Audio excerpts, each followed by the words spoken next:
সোমবার 4ই আগস্ট 2025 পশ্চিমবঙ্গে মুখ্যমন্ত্রী মমতা বন্দ্যোপাধ্যায় দামোদর ভ্যালি কর্পোরেশন ডিভিসিকে বাংলা বিরোধী বলে অভিযুক্ত করেছেন এবং তার বাঁধ থেকে হঠাৎ করে 11 গুণ জল নিষ্কাশন বৃদ্ধি করে রাজ্য জুড়ে বন্যার মতো পরিস্থিতি তৈরি করেছে।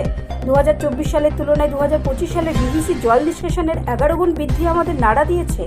এটি 2023 সালের তুলনায় 30 গুণ বেশি।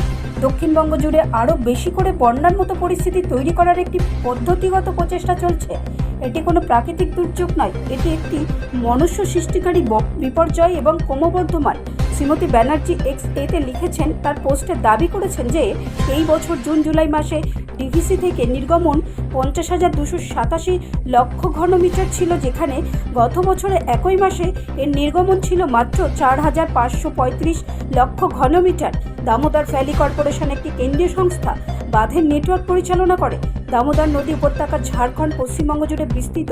এই বছর বর্ষার সর্বোচ্চ সময় এই বিশাল আকস্মিক অভূতপূর্ব উচ্চ জলপ্রবাহ আমাদের জেলাগুলিকে ধ্বংস করে দিয়েছে।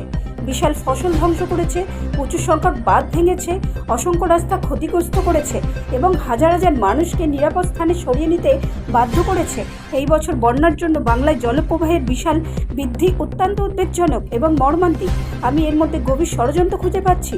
তার সোশ্যাল মিডিয়া পোস্টে আরও তিনি দাবি করেছেন মুখ্যমন্ত্রী।